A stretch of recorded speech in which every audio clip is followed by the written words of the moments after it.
تخيل معايا يا صاحبي ان انت على وشك الموت، خلاص مفيش مفر وحياتك هتنتهي، لكن فجأة وبدون اي مقدمات بتكتسب قوة اسطورية بتخليك تكسر الدنيا. تخيلت معايا؟ طب يلا بينا نبدأ الحكاية، لكن قبل ما نبدأ زي المعتاد يعني ما تنساش تشترك في القناة وتفعل جرس التنبيهات علشان يوصلك كل جديد، وكمان عايزك تصلي على اشرف خلق الله. ويلا بينا نبدأ. حكايتنا بتبدأ من اولها كده بمعركة قوية ما بين البشر ومجموعة من الوحوش العملاقة. بنعرف ان دول سكان قرية اسمها لاج. بنشوف رئيس القرية وهو بيتابع المعركة من بعيد. ساعتها بنشوف ان الجناح الايسر بيدافع كويس عن القرية، على عكس الجناح الايمن اللي بيكون فيه البطل بتاعنا كاي. بيكون واقف قدام غوريلا ضخمة وبينادي على القائد بتاعه اللي اسمه مانسو، كل ده علشان يهاجموا الغوريلا الضخمة دي. بس الغوريلا بتهجم عليهم هما الاتنين وبتقرب من كاي علشان تخلص عليه. انت مفكر انها هتخلص عليه؟ لا والله.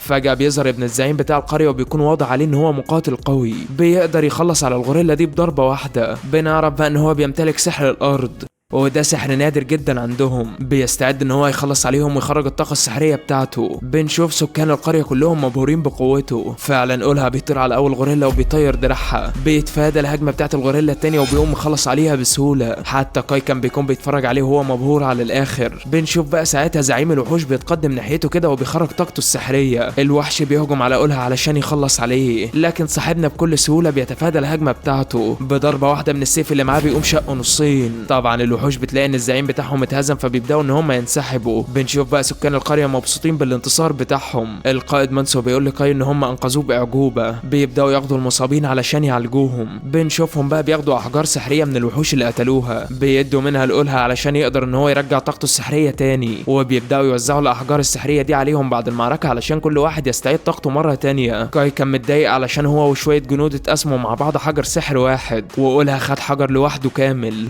بيقول لمانسو احنا مجرد جنود عادية، ما عندناش اي سحر نادر علشان ناخد حجر سحر لوحدنا. بيجمعوا كل الاحجار السحرية بعد المعركة علشان يرجعوها القرية. بيقولوا ان الاحجار دي كلها من حق الابطال اللي بيمتلكوا سحر نادر زي البطل قولها. كاي لما بيسمع كده بيكون متضايق وبيقول اننا مجرد جنود عاديين، لازم نعتمد على قوتنا علشان نطور من نفسنا من غير ما نعتمد على الاحجار السحرية النادرة. بنرجع بقى للقرية بتاعتهم وبنشوفهم عاملين احتفال بسبب الانتصار. زعيم القرية بيقول لهم احنا الفترة الأخيرة هجم علينا مجموعة كبيرة جدا من الوحوش أشباه البشر، بس أنا فخور بيكوا جدا. القائد مانسو بيكون زهقان وقاعد يقول في باله امتى الراجل ده هيخلص كلام بقى علشان ناكل. بيبدأوا ياكلوا، وبنعرف ان برضه الجنود العاديين ليهم كميات أكل معينة، وده على عكس الأبطال اللي معاهم قدرات سحر نادرة. كاي طبعا بيكون زهقان بسبب العنصرية اللي في القرية ونفسه ان هم يوزعوا الأكل بالتساوي. مانسو بيقول له شد حيلك انت بس في التدريب وارفع مهارتك علشان تاخد كميات أكل كبيرة. كاي بيتحمس وبيقرر ان هو يتدرب كويس علشان طاقته السحرية تزيد، وساعتها يقدر ياكل كميات كبيرة. يخرب بيت التفكير بتاعه، تقريبا هو عايش بس علشان ياكل. بنشوفه بالليل عمال يتمرن مع نفسه، لكنه بيحس بالتعب وبيقول يا ريتني اقدر اكل شويه رز كده دلوقتي. بيجي له مانسو بيقول له ايه الرز ده؟ قال له انا ما اعرفش، دي حاجات بتجيلي كده على بالي. مانسو بيقول له انت احيانا بتقول كلمات غريبه محدش بيفهمها غيرك. كاي بيقول له انا مش عارف انا ليه بقول كلمات غريبه مش عارف معناها، انا مش عارف ايه الغريب في رز يعني. بعد كده كاي بيوري مانسو القبور بتاعه العائلات الاغنياء، وده بيكون على عكس خالص القبور بتاعه السكان العاديين الفقراء.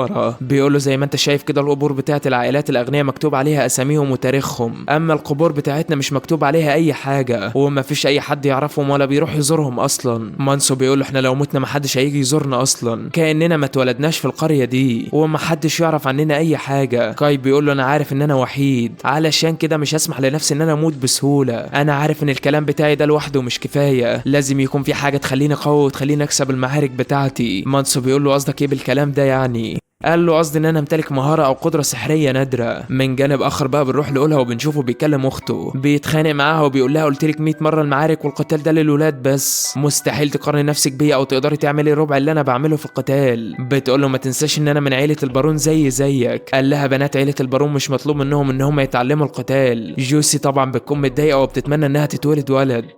بنرجع لبطلنا وبنشوف مانسو وهو بيدربه، واثناء تدريباتهم مع بعض كده بنشوف كاي بيقع على الارض، لكن الغريب ان هو بيحس ان هو واقع في بحر كده. بعد كده بيلاقي نفسه موجود في عالم غريب ومش بيبقى عارف العالم ده عباره عن ايه، لكن بياخد باله ان ايده جواها طاقه سحريه. بيفوق على طول وبيقول يا ترى اللي خرج من ايدي كان سحر ولا ايه بالظبط. مانسو بيعتذر له وبيقول له شكلي تقلت عليك في التدريب. كاي بيقول له ما تقلقش عليا، انا جاهز اكمل معاك تدريب دلوقتي. بيقول لنفسه كده ان دي مش اول مره اشوف فيها الحاجات الغريبه دي، انا دايما بشوف ذكريات ماليش اي علاقه بيها ومعرفش عنها اي حاجه.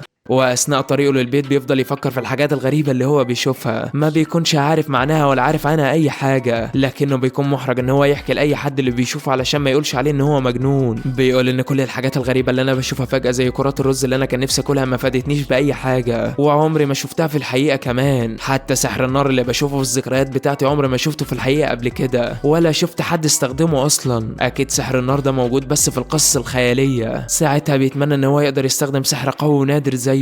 من ناحيه تانية بقى رئيس القريه بتجيله رساله مهمه، مكتوب في الرساله ان قطيع من وحوش الأورك ظهرت في الغابه الغربيه. البارون بيكون مستغرب جدا، بيقول الفتره الاخيره وحوش المكاك هجمت علينا ودلوقتي ظهرت وحوش الأورك. كاي بقى بيكون لسه عمال يفكر في سحر النار وبيقول معقول حد يقدر يخرج نار من ايده. مانسو بيقول له يا ابني بطل احلام بقى ونام شويه. كاي بيقول له انا كنت بحلم بحاجه غريبه جدا. مانسو بيقول له وانت بتحلم وانت صاحي كمان؟ كاي بيساله هو ممكن حد يخرج نار من ايده؟ مانسو بيقول له انا سمعت زمان ان كان في راهب رحال كان ماشي مره كده في مكان ضلمه وما كانش فيه اي اثر للنار. فجأة الراهب ده رفع صباعه بس قدر ان هو يخرج نار علشان ينور المكان كله. كاي بيتصدم وبيقول له يا القصة دي بجد؟ مانسو بيقول له ان انا سمعتها مرة زمان ومعرفش بجد ولا لا، بس الواضح كده ان كاي بيؤمن بالقصة دي جدا وبيصدقها. تاني يوم بيصحى وهو متحمس وبيقول معقولة فعلا حد يخرج نار من ايده؟ يا ترى انا هقدر استخدم سحر النار بنفسي واخرج نار من ايدي زي الراهب؟ انا عارف ان السحر بيستهلك الطاقة السحرية بتاعة الانسان، بس اكيد في قوة غامضة في العالم هنا اقدر اكتسب منها مهارة سحر النار. العالم اللي انا عايش فيه عبارة عن قوة غامضة، واكيد الطاقة السحرية دي موجودة جوانا كلنا، والدليل على كده ان احنا عندنا طاقة روحية كلنا. حتى لما بناكل الاحجار السحرية وبنشرب السائل اللي جواها بنحس ان احنا استرجعنا الطاقة بتاعتنا كاملة. انا بس لو ركزت وقدرت اجمع الطاقة الروحية كويس ساعتها هقدر استخدم السحر. بيحاول ان هو يخرج سحر النار من ايده كده علشان يجمع الطاقة الروحية ويركز، لكن للاسف بدون اي فايدة. بيقول اكيد في طريقة علشان اقدر اركز واجمع الطاقة الروحية كويس. بيفتكر ساعتها ان مصدر الطاقة الروحية موجود في القلب. بيحط ايده على صدره كده وبيقول شوية تركيز كمان وهقدر استخدم السحر. وللمرة التانية على التوالي برضه بيفشل يا عزيزي المشاهد. انت كنت فاكر ان هو هينجح يعني؟ المهم بعد كده بقى بنروح لقرية غريبة كده، بنلاقي وحوش الأورك حرفيا بتقتل في سكان القرية. واضح كده ان هم ناويين على مجزرة كبيرة. بيوصل سكان قرية لاج علشان يساعدوا سكان القرية دي. بنشوف مانسو وكاي بينجحوا ان هم يخلصوا على اول وحش. كاي اثناء ما هو بيجري كده وحش الأورك بيرمي عليه واحد من سكان القرية، بيقوم موقعه على الارض وبيقرب منه. ساعتها وحش الأورك الضخم بيحاول يخلص عليه، لكن على طول سكان القرية بيدخلوه وبيحدفوه بالاسهم بيخلصوا عليه. مانسو بيجيله وبيقول له اصحى شوية ما تنامش علشان لو ما ركزتش كويس هتموت. بيعتذر له كاي ولما بيحاول يقوم بياخد باله ان رجله فيها اصابة. بعد كده بقى بنشوف أولها بيمسك واحد من الخنازير دول وبيرميه على الارض، بيخلص عليه. ساعتها بقى الوحوش اول لما بتشوفه بيخافوا من قوته وكلهم كمان بيطلعوا يجروا. انت مفكر ان أولها هيسيبهم كده يا صديقي؟ أولها معايا كده؟ لا والله. بيطلع السيف بتاعه وبيطلع يجري وراهم. بعد كده كاي بياخد باله ان في وحش من الوحوش الأورك لسه موجود. بيطلب من مانسو ان هو يهرب بجلده ويسيبه. مانسو بيرفض ان هو يتخلى عنه. ساعتها القائد بتاعهم بيأمرهم ان هم ينسحبوا، وده علشان أولها مش موجود دلوقتي وبيطارد باقي الوحوش. مانسو بياخد باله ان وحش الأورك مركز معاهم وجاي علشان يقتلهم. كاي بيطلب منه للمره التانية ان هو يتخلى عنه ويسيبه علشان ينجو بنفسه. وقبل ما مانسو يمشي بيقول له ما تخافش، لما تدفن في مقابر الفقراء هاجي ازورك. بنشوف كاي وهو ماشي ورجله مصابه، بيقول مستحيل استسلم للموت بالسهوله دي ابدا. بيقرر ان هو يقف وينادي على الخنزير وبيقول له اظهر يا جبان، ما تستخباش مني. بيشاور بصباعه وبيحاول يستخدم سحر النار مره تانية بس بيفشل للمره المليون. فجاه الخنزير بيطلع يجري عليه بسرعه وبعد كده بيحدفه بالفاس اللي معاه. الفاس بتيجي في كتف الواد بتعوره وبيقع على الارض. بيمسكه وبيرفعه بيحاول ان هو يخنقه ويخلص عليه. كاي بيقاومه وبيحاول ان هو يفك نفسه. بيقول للخنزير مستحيل اموت على ايدك. بيبدا يركز طاقته الروحيه اللي موجوده في صدره. بيتفاجئ ان في شراره بدات تخرج من ايده. على طول بقى بيقوم مقرب ايده من الخنزير كده. بيقول انا واثق ان المره دي سحر النار هيشتغل، وفعلا بينجح اخيرا انه يستخدم سحر النار ضده وبيحوله الخنزير مشوي. ساعتها بنشوف الخنزير بيرجع بعيد كده وبيقع على الارض. كاي ما بيكونش مصدق نفسه ان هو اخيرا نجح في استخدام سحر النار، لكن بيلاقي ايده لسه مولعه وكمان ما كانش عارف يطفيها. بيحس بتعب وارهاق شديد كده وبيقع على الارض، وبعدها بيبدا يحس ببروده شديده. بيعرف ان سحر النار استهلك كل الطاقه الروحيه اللي موجوده في جسمه. بيقول انا لازم ادور على طريقه علشان اتحكم في الطاقه الروحيه اللي موجوده جوايا، وبينجح فعلا ان هو يسيطر على الطاقه الروحيه ويوقف النار من ايده. بس بيتفاجئ ان الخنزير بدا يقوم ويقرب منه. ساعتها الخنزير بيقوم شايله من على الارض وبيفضل يمشي بيه وهو متعصب. طبعا كاي مش عارف الخنزير ده موديه على فين وناوي يعمل فيه ايه، وبما ان الخنزير الضخم ده ماشي ومش شايف فكاي على طول بيستغل الفرصه. بيطلع السيف بتاعه وبيضربه علشان يخليه يسيبه. هما الاتنين بقى بيقعوا على الارض من ارتفاع عالي جدا في النهر. لكن لحسن الحظ بعد كده كاي بيكون لسه عايش، بيخرج من الميه وباين عليه ان هو تعبان ومرهق. بياخد باله ان الاورك العملاق اللي وقع معاه في الميه مرمي جنبه على الارض. بيقرر ان هو يروح ناحيته علشان ياخد الحجر السحري ويقدر انه يعالج نفسه. اول ما بيطلعه بيشرب الحجر السحري بيستعيد جزء من الطاقه السحريه بتاعته. بنروح للمعلم بتاعه مانسو اللي بيكون زعلان جدا وفاكر ان كاي اتقتل في المعركه الاخيره. تاني يوم كاي بيصحى من النوم وبيستغرب ان هو لسه عايش، وكمان بيبص على الجرح اللي موجود في ايده بيلاقيه خف تماما وملوش اي اثر. بيقول ان ده اكيد بسبب انه شرب الحجر السحري كله. بياخد باله ان اوراق الشجره مغطيه على كتابه شكلها غريب جدا. بيقرر يستخدم السحر بتاعه علشان يشيل اوراق الشجر ويعرف يقرا الكتابه الغريبه اللي موجوده. اول ما بيستخدم سحر النار قوته بتكون كبيره جدا، بتطيره بعيد، ولما بيبص على نفسه في النهر بياخد باله ان في نقش موجود على وشه، وده بيكون نفس اللي موجود عند اولها. بيسال نفسه ساعتها وانا فعلا بقى عندي سحر قوي ونادر؟ بعد كده على طول بقى الشعار بيختفي من وشه. بيرجع علشان يقرا اللي كان مكتوب على الحيطه. بياخد باله ان الكلام مكتوب بلغه غريبه كده،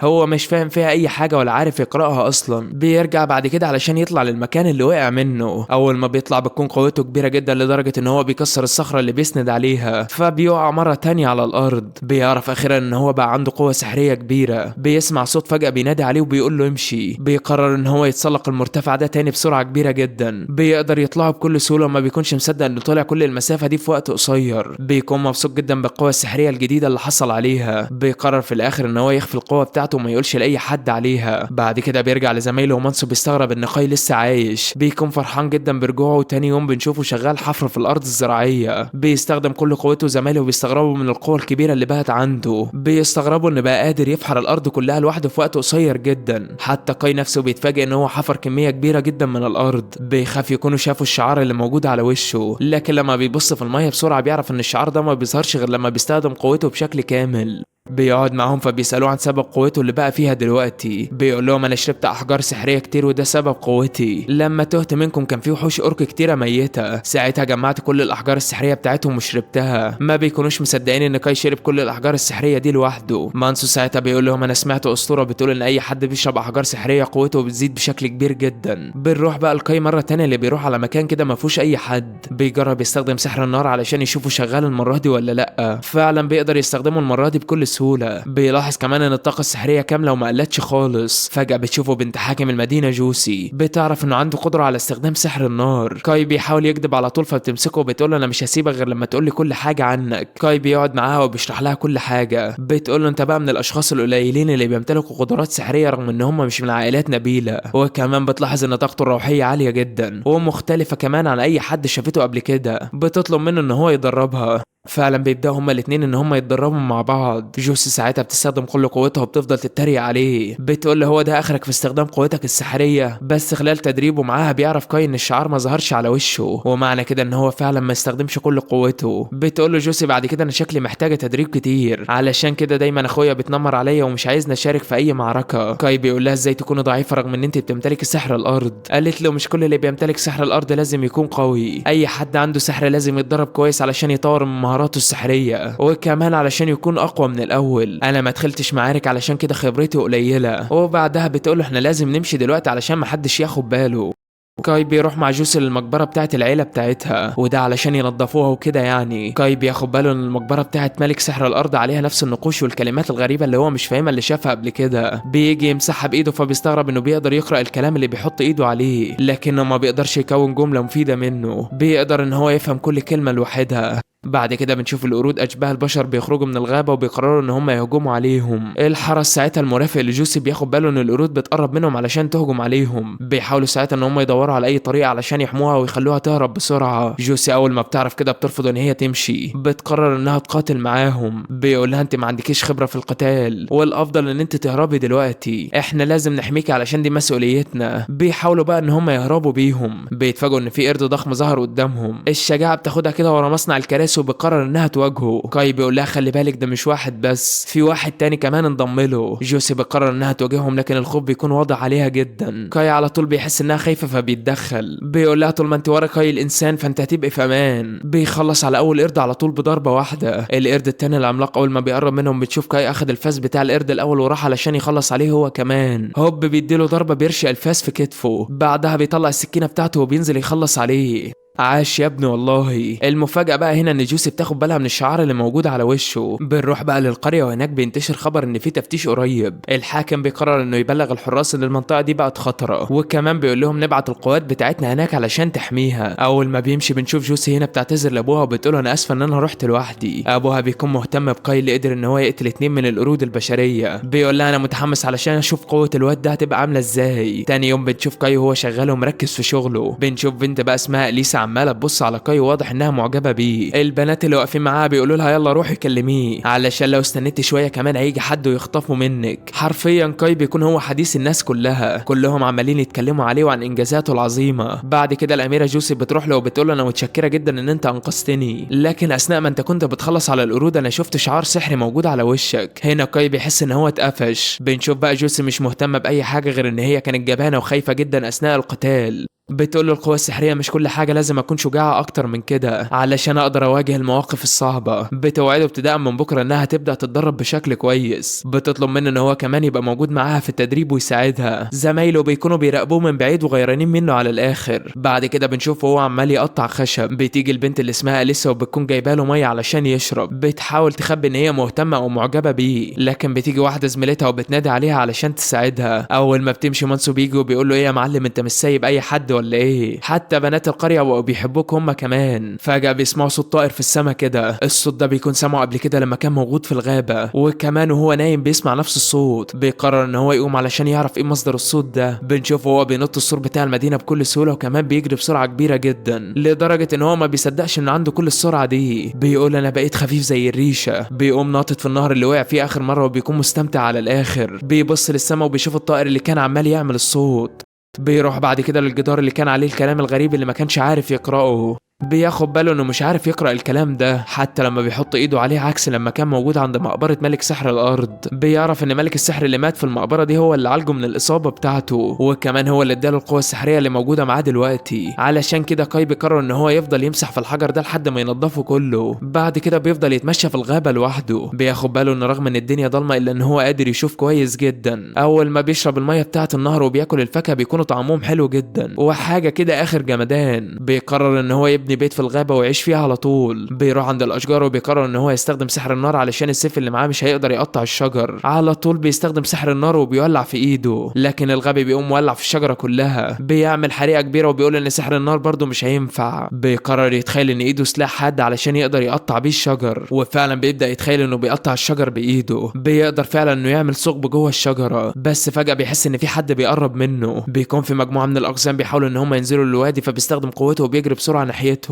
بيقول لهم انتوا بتعملوا ايه هنا؟ بيكون فاكرهم اطفال صغيرين بس بيتصدم ان هم اقزام. الغريب ان هم بيتكلموا لغه غريبه هو مش فاهمها. حتى الاقزام نفسهم بيكونوا فاكرين ان هو واحد من الاشرار. بيجي رئيس الاقزام اللي قدر ان هو يتكلم مع كاي باللغه بتاعته، والعجوز ده بيكون اسمه بوريك، وقائد القبيله بيكون اسمها كورو. كاي بيقول لهم انا اول مره اشوف حد من الاقزام. الغريب ان انتوا بتتكلموا لغه البشر عادي. العجوز بيقولوا ده بسبب احتكاكنا مع تجار البشر، علشان كده قدرنا نتعلم اللغه بتاعتكم. وبيكونوا كمان بيشتغلوا في التجارة. بيعتذروا له ان هم دخلوا المكان هنا بدون اذنه. بيكونوا فاكرين ان كاي حاكم الوادي، علشان كده بيكونوا جايين علشان يقابلوه. اول ما بيقعدوا معاه بيقولوا العجوز ان الاورك هجموا علينا وكمان طردونا، وده بسبب ضعفنا. بيترجوه علشان يسكنوا في الوادي. كاي بيكون شاكك ان هو حاكم الوادي اصلا. بنشوف الاقزام وهم بيقولوا له ان هم قدموا قربان لحاكم الوادي علشان يحميهم، والقربان ده بيكون حفيد زعيم الاقزام. كاي بيحس ان هم شويه متخلفين كده. بيجري تحت علشان يلحق البنت قبل ما تموت نفسها. فعلا بيلاقي البنت وقعت على الارض بس اصابتها بتكون خطيره جدا. بيقول البنت بالمعدل ده هتموت كده. بيبدا يستخدم سحر التخيل وبيقول ان هو هيتخيل ان كل الجروح بتاعتها بدات تخف. فعلا السحر بينجح وبيبدا ان هو يعالجها. بيسمع صوت الاورك وهم بيهجموا على الاقزام. فعلا بقى بنشوف وحوش الاورك وهم بيهجموا عليهم وعمالين يقتلوا فيهم واحد ورا التاني. بنشوف بقى كايو زعيم الاقزام اللي فعل طاقته وهم بيحاربوا الاورك. زعيم الاورك بيهجم على صاحبنا وبيكون عنده قوه سحريه جامده. فجاه كاي بيسمع نفس الصوت اللي كان كلمه قبل كده. بيطلب منه ان هو يخلص على كل الاورك. اول ما بيبص على الحجر اللي موجود في الشجره بيلاقي الحجر منور كده. بيعرف ان اللي بيقول له كده هو حاكم الوادي الحقيقي. فعلا كاي بيستعد ان هو يخلص عليهم. بينفذ وصيه حاكم الوادي، وساعتها العجوز الحكيم بيقول له ان انا هساعدك. بيظهر ساعتها الشعار السحري اللي موجود على وشه. بنشوف بقى الزعيم بتاع الاورك وهو بيأمر 2 من المساعدين ان هم يهجموا عليهم. كاي على طول بكل سهوله بيهجم عليهم وبيخلص عليهم هما الاثنين. الاورك الثالث لسه هيهجم على كاي بس العجوز بيتدخل. بيطلع السيف بتاعه وبيخلص عليه وما بيكونش فاضل غير الزعيم بتاع الاورك واقف قدامه كده، فبيمسك فاس واقع من واحد من الاورك اللي قتله، بيقرب منه علشان يخلص عليه. بنشوفه خايف ومرعوب منه على الاخر، بيقول له ان البشر مالهمش ان هم يتدخلوا في المعركه دي. كاي بيقول له انتوا دنستوا الوادي وقتلتوا عدد كبير جدا من الابرياء. زعيم الاورك بيقول له حقك علينا، احنا مستعدين نمشي دلوقتي حالا. كاي بيقول له كان زمان وخلص، الوقت عدى يا حبيبي، لازم تموت دلوقتي. بيبدا يطلع طاقه سحريه قويه جدا، بتكون نفس الهاله السحريه اللي كانت بتخرج من الحجر بتاع حاكم الوادي. كاي بيقول له قبل ما يهجم عليه ان الوادي ده ملك انا. زعيم الاورك حرفيا بيكون هيعملها على نفسه وعمال يعتذر لكاي. كاي بيرفض ان هو يسامحه، فبيقول له زعيم الاورك ما بدهاش بقى، بيهجم عليه علشان يخلص عليه. كاي بدون اي سلاح بضربه واحده بس بيطير دراعه، على طول بيهجم عليه بايده وبيغرزها جوه صدره وبيخلص عليه. بيقوم مطلع الحجر السحري اللي موجود جواه بعد ما يموت. بنشوف العجوز بقى هو والاقزام عمالين يبصوا على كاي، ساعتها بيتاكدوا فعلا ان هو حاكم الوادي. بعد كده بنشوف كاي ماسك الحجر السحري بتاع الاورك اللي هو قتله، بيقول ان دي اول مره احصل على الحجر السحري من وحش بيمتلك وصايه سحريه زيه، والحاج ده عمال يبص له هو وباقي الاقزام ومبهورين بيه على الاخر. العجوز بيقول له دي فرصتك علشان تمتلك قوه سحريه كبيره، ده جنب القوه اللي انت بتمتلكها اصلا. كاي بيفتكر ان اي حد بيحمل وصايه سحريه ما ينفعش ان هو يمتلك قوه اضافيه تانية. العجوز بيقول له الكلام اللي انت عارفه ده غلط، دي فرصتك علشان تمتلك اكتر من قوه سحريه. كاي بيكسر الحجر السحري وبيدي منه جزء للعجوز، بيقول له اشرب علشان انت حاربت معايا في المعركه وكنت راجل جدع كمان. العجوز بيبدا ان هو يشرب بيحس بتعب كده وبيقول للاقزام ما تقلقوش عليا، انا بس حاسس ان المشروب ده طعمه تقيل. نفس الكلام على كاي، اول لما بيشرب بيحس بتعب برضه. بيخرج من كاي طاقه سحريه غريبه كده. العجوز بيقول ان دي السيطره بتاعت الاورك اللي انت قتلته، بعد لما بتاخد القوه بتاعته بتفضل تعبان شويه. كاي بيقرر ساعتها ان هو يسيبهم ويمشي، بيقول لهم انا هرجع للوادي ويا ريت تمشوا انتوا كمان دلوقتي. بعد كده كاي وهو نايم بيشوف حلم وهو صغير، بيشوف المدينه بتاعته عماله تتحرق وتتدمر، القرود اشباه البشر هم اللي دمروها. ساعتها بيكون خايف وعمال يعيط وبيصحى وهو مفزوع، بيعرف ان ده كان حلم وبيتفاجئ ان البنت الصغيره اللي عالجها نايمه جنبه. البنت الصغيره بتصحى ولا كأن في اي حاجه، بيقول لها وانت اللي غطيتيني وانا نايم، انت بتعملي ايه هنا؟ قالت له انا غطيتك علشان ما تبردش وانت نايم، وبعدين انا وهبت نفسي علشان اكون موجوده معاك على طول. بتقول له ان الاقزام طلبوا مني ان انا اكون موجوده معاك على طول واعمل اللي انت عايزه. قال لها انا مش محتاجك وارجعي لاهلك دلوقتي. قالت له انا لو سبتك ومشيت هتبقى وصمه عار عليا وعلى شعبنا كله. فكاي ساعتها بيوافق، بيروح بسرعه للقريه بتاعته قبل ما حد يلاحظ اختفائه. في الطريق بقى بيترجوا له اقزام ان هم يعيشوا معاه، بيوافق بشرط ان هم ما ينزلوش الوادي. في القريه بقى الحاكم بيقرر ان هو يتحدى كاي بعد لما سمع عنه كل الانجازات العظيمه بتاعته، وانه قدر كمان ان هو يقتل وحوش الاورك ويحمي الاميره جوسي لوحده. سكان المدينه كلهم مستغربين ان كاي قدر يلفت انتباه حاكم المدينه، ده غير ان الحاكم مكبره جدا، علشان كده قرر يختبر قوته. قبل ما كاي بقى بيبدأ المعركة بيجي الحاكم وبيقوله ما تستخدمش اي حيلة رخيصة وقاتل بكل قوتك علشان الحاكم ما يزعلش منك. بيأكد عليه الحاكم وبيقوله انا عاوزك تحاربني بكل قوتك، انا سمعت ان انت عندك قوة كبيرة جدا، مش عايزك تخاف على نفسك لان انا مش هقتلك. كاي ساعتها بيفتكر كلام العجوز القزم لما قال له انت لازم تخفي قوتك الفترة دي، وده لانك حصلت على القوة بتاعتك من فترة قصيرة لسه ما اتقنتهاش بالشكل الكافي، وهتكون هدف لاي حد بيمتلك وصاية سحرية. كاي ساعتها بيقرر انه يسيطر على قوته علشان الشعار ما يظهرش على وشه ويتكشف. المعركة بتبدأ ما بينهم وبنشوف الحاكم ما بيهزرش، على طول بيهجم عليه بكل قوته. كاي هنا بيكون مصدوم من القوة الكبيرة بتاعته، بيتفادى الهجمات بتاعته بصعوبة شديدة. فجأة الشعار السحري بيظهر على وشه، كاي بيحاول انه يخفيه بسرعة قبل ما يتكشف، وساعتها بيقرب منه الحاكم بيقول له واضح ان انا اديتك اكتر من حجمك. بيهجم عليه بالشومة اللي معاه، لكن كاي بيهرب بسرعة وبيستمر الحاكم في الهجوم عليه. صاحبنا بيقرر انه ما يفضلش ساكت، بيهجم عليه بالعصايه اللي معاه، لكن الحاكم على طول بيكسرها. كاي بيطلع يهجم عليه وبيمسكه من رجله، بيحاول ان هو يديله واحده سوبلكس ويقلبه. ساعتها الزعيم بيقول له كفايه لعب وهزار بقى، بيقوم ماسكه من دماغه كده ومديله رجله مطيره، بيوقعه على الارض وبتنتهي المعركه بفوز الحاكم. بيقرب منه بعد كده وبيقول له انا منبهر جدا بقوتك، انت ابتداء من بكره انا هدربك بنفسي. جوسي هنا مش مصدقه ان كاي قدر يقف قدام ابوها في المعركه، لكن الاداء بتاعه في المعركه ما بيعجبهاش خالص. صاحبنا بيقول لها ان هو عادي جدا وما عملش اي حاجه غريبه. لسه لما بتشوفه وهو متضايق انه خسر بتفتكره زمان وهو صغير لما كان عمال يصرخ وبيقول انا لازم اكون قوي. ننتقل بقى ونروح للغابة تاني اللي جنب الوادي، بنشوف زعيم جديد للأورك ظهر، وكمان خلص تقريبا على معظم القرود البشرية اللي كانت موجودة في الغابة. حتى القائد بتاع القرود البشرية لما ظهر وقرر يهجم عليه زعيم الأورك الجديد خلص عليه بضربة واحدة. بعد كده قرروا ان هم يتحركوا ناحية الوادي علشان ينتقموا من كاي. في الوقت نفسه بيكون كاي قاعد في الوادي مع البنت أروى، بنشوفها وهي بتفصل له هدوم جديدة علشان يلبسها. الواد كان مبسوط بيها على الآخر. بعدها كاي بيكون موجود في مخزن القمح، بياخد حبة ووقع على الأرض. بيقول يا ترى دي بيتم طبخها وبتتحول بعد كده للرز اللي أنا بحلم بيه. بتيجي لسه وبتقول له إيه كرات الرز اللي أنت بتتكلم عليها دي؟ ده أكل تاني ولا إيه؟ بيقول لها أنا دايما بشوفها في الحلم بتاعي لكن عمري ما كلتها. بعد كده بنشوف الحاكم بيقول لهم يلا بسرعة الحقوا شيلوا كمية كبيرة من المحصول وخبوها علشان في مفتش من المملكة جاي علشان يزورنا. بنلاحظ ان هم بيخبوا المحصول علشان المفتش بياخد منه وحاجه كده اخر خبز يعني. بنشوف كاي بيسال مانسو، بيقول له هو المفتش ده معاه وصايه وقوه سحريه يعني؟ مانسو فعلا بيقول له ان المفتش قوي جدا وده علشان يقدر يحمي المملكه. بيوصل بعد كده المفتش وبيكون الحاكم وابنه أولها في استقباله. اول ما بيعدي البوابه بيرحبوا بيه لكن بياخدوا بالهم ان في اسهم مضروبه على العربيه بتاعته. بيقول لهم المفتش ان 10 من القرود اللي هم اشباه البشر كده هجموا عليه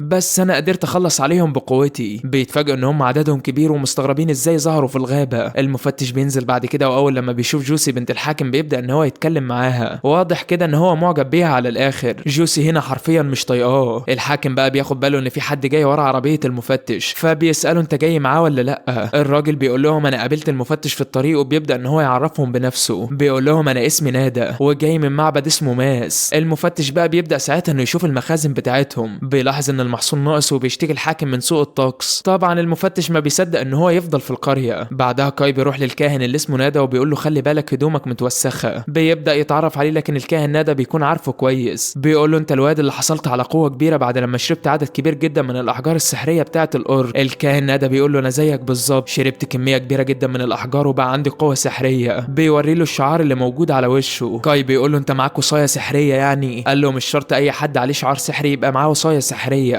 كل الموضوع ان انا شربت احجار سحريه كتير زيك، بالاضافه كمان لتدريبات خاصه انا عملتها علشان اكتسب القوه دي. بعد كده الملك وأولها وجوسي بيقعدوا مع الكاهن نادا. بيقول لهم ان عدد كبير جدا من الأورك الفتره الاخيره ظهر وواضح ان هم بيستعدوا علشان ياخدوا اراضي البشر، ومعنى ظهورهم بالاعداد الكبيره دي يبقى في هدف هم بيخططوا له وكمان عايزين ينفذوه. الحاكم بيقول له انا هخرج في جوله تفقديه كده علشان اقدر احدد مكانهم وكمان علشان اعرف الاهداف بتاعتهم، وبعدها بيطلب منه ان هو يساعده. فعلا بيقرر انه يبعت معاه مجموعه من الجيوش. بعدها بنشوف جوسي واحده من الحرس اللي خرجوا مع الكاهن، وبنشوف أولها بيقول لابوه انت ليه بعتها في مهمه صعبه زي دي؟ ابوه بيقول له انا عارف ان انت المفروض تكون مكانها لكن انا خليتك لمهمه تانية خالص اهم، وهي انك تدور على القرود اللي هجمت المفتش. قال له كاي هيكون موجود مع جوسي وانا واثق ان هو هيعرف يحميها. قبل ما كاي يمشي بقى بنشوف لسه بتنادى عليه، بتقول له انا طبخت لك كرات الرز اللي انت على طول بتحلم بيها وكان نفسك تاكلها. بيشكرها وبيجري بسرعه علشان يلحق المجموعه بتاعته. بيقول ازاي هي قدرت تتخيل شكلها رغم انها ما تعرفهاش ولا عمرها دقتها. بعد كده بقى بنشوف الكائن فتح الخريطه وبيبدا انه يحدد مكان الأورك. فجاه واحد من الحرس بيجري عليه بسرعه، بيقول له انا لقيت جثث كتير جدا وقريه متدمره جنبنا. كاي بيبدا يفكر وبيقول يا ترى ايه هدف جيوش الأورك دلوقتي؟ الكائن بيقول له ان هم بيدوروا دلوقتي على مقبره واحد من ملوك السحر اللي بيمتلك قوه كبيره جدا وده علشان يحصلوا على القوه بتاعته. بيقول له احنا لازم نوصل للمقبره دي قبل ما وحوش الأورك توصل لها علشان ما ياخدوش القوه دي وساعتها مش هنقدر نوقفهم ابدا. كاي بيسأل ايه نوع القوة اللي هم بيدوروا عليها بالظبط. الكاهن بيقول له حسب النبوءة ان القوة دي مختلفة عن اي قوة حامل وصاية، دي عاملة زي قوة الطائر الاسطوري اللي بيطير في السماء ومحدش بيقدر يوقفه. دي قوة مكتسبة من الخير والشر واي حد بيشوفها لازم يحترمها. كاي بيقول يا ترى قصده على القوة اللي انا خدتها من ساحر الوادي ولا ايه بالظبط؟ بعد كده الكاهن بيطلع الخريطة علشان يحدد اتجاه الأورك. بيقول ان هم رايحين ناحية الوادي. كاي بقى بيكون عارف ان القوة الاسطورية اللي حصل عليها هي من سحر الوادي. بيقرر انه يروح لوحده بسرعه علشان يلحق يوقفهم. بنشوف القزم العجوز هو كمان عن طريق التحريات بتاعته بيعرف ان وحوش الأورك جايه على الوادي. بيقرر انه ياخد مجموعه ويروح علشان يوقفوهم. في نفس الوقت بقى كده بنرجع لجوسي وبنشوفها وهي قلقانه جدا على كاي، بتقول ما كانش ينفع اسيبه يروح لوحده فبتقرر انها تروح معاه. الكاهن بيقول لها ما تخافيش على كاي، انا واثق ان هو عنده قوه كبيره جدا وهيقدر يتعامل في الموقف لوحده. وبعد كده بيسيبهم وبيمشي. بيروح فوق جبل عالي كده، بيكون شاكك ان كاي هو اللي معاه القوه الاسطوريه. فعلا بيعمل تعويذه وبيطلع عينين غريبه كده وبيبعتهم للغابه علشان يراقبوه. كاي بقى بيكون بيجري بسرعه علشان يروح الوادي وبيكون متضايق ومتعصب. بيقول الوادي ده مسؤوليتي وانا لازم احميه كويس. واثناء طريقه بقى بيلاقي اثار اقدام الأورك، بيعرف ان هم قربوا جدا من الوادي. فجاه بنشوف حد بيهجم عليه لكن كاي بيصد هجمته. بيطلع في الاخر واحد من الاقزام. بيوصل بعد كده القزم العجوز، بيقول له انا خدت المجموعه دي معايا علشان نراقب الأورك ونحدد مكانهم ونحاول اننا نوقفهم. طبعا بيكونوا مندهشين ان كاي قدر يوصل بالسرعه الكبيره دي. كاي بيقول لهم انا المسؤول عن الوادي ده ولازم احميه كويس. العجوز بيقول له انت مش هتكون لوحدك ابدا، وبما اننا دلوقتي من سكان الوادي فلازم نساعدك في حمايته. بياخدوا بالهم من جيوش الاورك وهي عماله تتحرك ناحيه الوادي كده وعماله تكسر في الاشجار اللي قدامهم. بيقول لهم كاي يلا بينا علشان نوقفهم، شكل عددهم كبير جدا ومش هنقدر نعمل معاهم اي حاجه. واثناء لما بيكونوا بيراقبوا زعيم الاورك بياخد باله منهم. بنشوف زعيم الاورك بيتقدم كده والاتنين بيفعلوا شعار القوه. بيعرف كاي والاجزام ان الزعيم بتاعهم حامل وصايه ومعاه قوه كبيره جدا. العجوز بيكون خايف ان الزعيم بتاعهم يكون واحد من الاساطير السته من الاورك وشكل المعركه هتولع حرفيا. الكاهن ده بيكون بيراقبه من بعيد وبيقول انا كنت واثق فعلا ان كاي هو الشخص الوحيد اللي معاه القوه الاسطوريه. زعيم الاورك بقى بيبدا يتكلم بلغه البشر، بيقول له انا بشكرك ان انت خلصت على اتباعي علشان عن طريقهم قدرت احدد مكانك. كاي ساعتها بيسمع صوت جاي من جواه وبيطلب منه ان هو يقتلهم ويخلص عليهم. بيطلع يهجم عليه لكن الاورك بيصد هجمته. بيحاول يضربه بس بنشوف كاي انه نجح يتفادى الضربه بتاعته. كاي بيهجم عليه مره تانية بس الاورك بيديله كف بيطيره. بيقول له هو ده اخرك في القتال ولا ايه؟ صاحبنا بيقوم متزحلق من تحته وبيغرزه بالسهم اللي معاه. انت مفكر ان الاورك كده هيموت يا صديقي؟ لا والله. بيتفاجئ كاي ان السهم اللي معاه اتكسر. شكل الزعيم قوته كبيره قوي. كاي بيطير في الهواء وبرجله بيرشق باقي السهم المكسور فيه. الاقزام بتفرح وبيقول الواد كاي شكله هيعملها ولا ايه؟ الزعيم بيقوم مره تانية وبيتفاجئوا كلهم ان الجرح بتاعه بدا ان هو يتعالج. ده شكل الزعيم معاه قوه سحر الشفاء كمان. بيقوم ماسك كاي من رقبته وبيبدا ان هو يخنق فيه بس بطلنا بيرفض انه يستسلم. على طول بيستخدم تعويذه النار وبيقوم مولع في ايده. ساعتها الزعيم بيرميه على الارض علشان ايده بتكون بتتحرق. الكاهن كان بيراقبه في الوقت ده وبيقول كاي كل مره بيفاجئني. زعيم الاورك بقى بيقول لكاي انت كده بتغش في القتال علشان استخدمت السحر. بس صاحبنا ما بيهموش وبيستخدم التعويذه مره تانية وبيولع فيه. كاي بيكون مبسوط على الاخر وواثق كمان ان هو هيقدر يهزمه، لكنه بيتفاجئ ان الاورك بيقوم يديله رجل قويه جدا بيطيره. بيقول لك كاي انا عندي قوه سحريه مستحيل انك تقدر تهزمها ابدا. ساعتها كاي بيطلع الخنجر اللي معاه. بيقول الوحش جلده سميك وصعب ان انا اقدر اهزمه بالسكينه، ده غير ان هو عنده سحر العلاج وهيعالج نفسه. ده مش اورك حرفيا، ده خرتيت. في الاخر بيقرر يحاول يهجم عليه لكن برضه مفيش فايده. مفيش حرفيا في ايده اي حاجه يقدر يعملها. ده حتى السكينه اللي معاه بتكون اتكسرت. زعيم الاورك بيديله ضربه بيوقعه على الارض، بتقع منه لفه الاكل اللي خدها من اليسا. الكاهن والاقزام بيحسوا ان كاي خلاص اتهزم. الاورك بيقرب منه وبيقول له انت ما تستحقش قوه حاكم الوادي. ساعتها كاي بيبص على كرات الرز اللي واقعه قدامه، بيقول لسه قدامي حاجه ممكن اعملها. بيقوم يلم كرات الرز اللي واقعه على الارض. الاورك بيقول له انت شكلك بتستسلم. كاي هنا بيقول الحل الوحيد علشان اهزمه ان انا استخدم قوه سحريه تتجاوز حدود الطبيعه في العالم ده. فعلا بيتخيل ان ايده سيف قوي جدا زي اللي قدر يقطع بيه الشجره. بيفعل القوه السحريه بتاعته كامله. على طول بقى بيطير على ايد الاورك قبل ما يهجم عليه. طبعا الاورك مش عارف ازاي ده حصل وازاي قدر يقطع ايده كده. العجوز ساعتها بيعرف انه تجاوز قوانين الطبيعه في العالم هنا. بنشوف الاورك وهو متعصب عليه وبيهجم عليه بكل غشوميه، لكن مره تانية بنشوف كاي بيديله واحده بيقوم كسر دراعه ومخلص عليه خالص. على طول الكائن هنا بقى بيتاكد ان كاي فعلا هو اللي بيمتلك القوه الاسطوريه. بيقول انا كده خلصت المهمه بتاعتي على اكمل وجه. نرجع لجوسي بقى، بيكون باين عليها ان في حاجه مش طبيعيه. بتفضل ماشيه وبعدين بتقع على الارض. اول لما بيروحوا يشوفوها بيلاقوا علامه غريبه موجوده في رجلها.